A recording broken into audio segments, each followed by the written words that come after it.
जय जिनेन्द्र। आज का विचारणीय बिंदु करुणा। जीवन की खेती में अगर करुणा का बीज का उदय हो जाए तो कोमलता की कोंपलें पल्लवित होकर एक दिन परोपकार का वट वृक्ष बन जाती है। मानव के अंतःकरण में जब दया की जड़ें मजबूत बनती हैं, तब जीवन के आंगन में दान, मानवता और सेवा की बहार छा जाती है। करुणा मानव मन की वह मुलायम अनुभूति है जिसमें आदमी दूसरे के दुख को अपने भावात्मक तल पर महसूस करता है। दूसरों की व्यथा कथा से दिल द्रवित होने लगता है। तब जीवन में करुणा का किसलय अंकुरित होता है। करुणा का मतलब केवल दूसरों के दुख से दुखी होकर जीना नहीं, अपितु उनके दुख का परिहार का सतत प्रयास करना करुणा का केंद्रीय अर्थ है। संवेदना, सहानुभूति, दया, अनुकंपा, करुणा एक दूसरे से जुड़े हुए मनोभाव हैं। जिसके जीवन में करुणा का किसलय उन्नत होता है, वह आदमी आत्मतुल्यता के तराजू पर दूसरों को तौलता है। उसका हृदय इतना पारदर्शी बन जाता है, वह अपने को दूसरों में और दूसरे को अपने में देखने की लियाकत को हासिल कर लेता है। प्रभु महावीर ने कहा है, प्रत्येक प्राणी जीना चाहता है, किसी को मरण प्रिय नहीं है। जब मनुष्य स्वयं जीने के लिए इतना लालयित है और उसे अपने प्राणों का मोह है, तो अन्य प्राणियों को भी अपने प्राण प्रिय हैं। दूसरों की पीड़ा को जानने के लिए स्वयं को उनकी स्थिति में रखा जाए। किसी जीव को पीड़ा पहुंचाने का विचार मात्र भी निरस्त हो जाएगा। अपने को अन्य की स्थिति में रखकर देखने से ही दया की संवेदना का जन्म होता है। आज के विष भरे वातावरण में करुणा की वृष्टि होना बहुत जरूरी है, वरना आज का मानव अंतःस्थल मरुभूमि सा शुष्क बनता जा रहा है। स्मरण रहे, घृणा, द्वेष, ईर्ष्या, प्रतिशोध के इस माहौल में करुणा की संवेदना का दीपक जलाकर संसार को सुखी बनाया जा सकता है।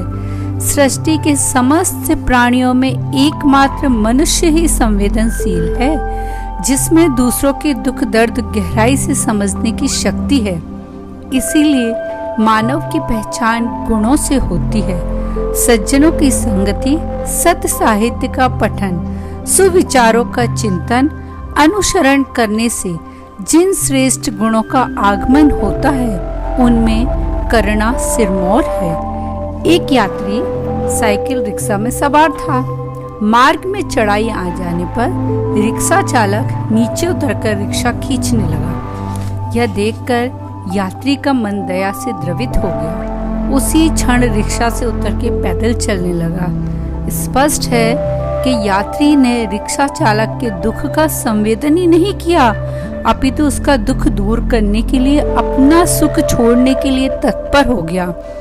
करुणा का ऐसा संवेदन देवत्व लिए हुए है।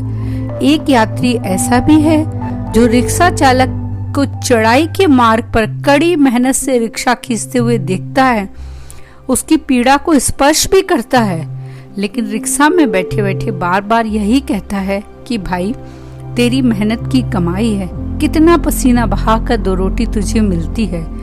इस यात्री ने रिक्शा चालक की पीड़ा का एहसास किया, किंतु उसे दूर करने के लिए अपने सुख को छोड़कर रिक्शे से नीचे नहीं उतरा। रिक्शा चालक को 5 रुपए का नोट इनाम में भी दिया, किंतु अपने सुख को नहीं छोड़ सका। और एक यात्री ऐसा भी है कि जो देख रहा है कि चढ़ाई का मार्ग है, रिक्शा चालक से रिक्शा नहीं खींचा जा रहा। रिक्शा चालक कहता है कि बाबूजी, जरा नीचे उतरना, क्योंकि चढ़ाई बड़ी सख्त है।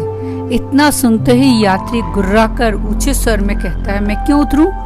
थोड़ा और दम लगाकर रिक्शा खींच लो, मैं मुफ्त में नहीं बैठा हूँ। मेहनत करेगा तभी तो पैसे मिलेंगे।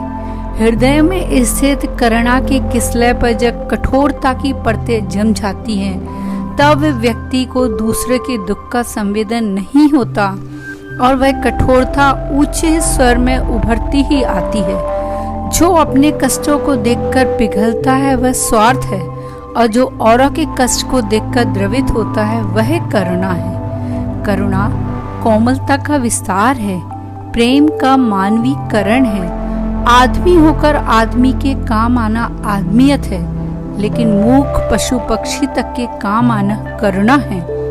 दुनियावी दौलत तो निकृष्ट और अधम के पास भी देखी जा सकती है, किंतु दया से लबालब भरा हुआ दिल दुनिया की सबसे बड़ी दौलत है, और यह दौलत सिर्फ इंसानों में देखी जाती है। अतः अपने जीवन में करुणा के बीज को जरूर अंकुरित करने की कोशिश करें। जय जिनेंद्र।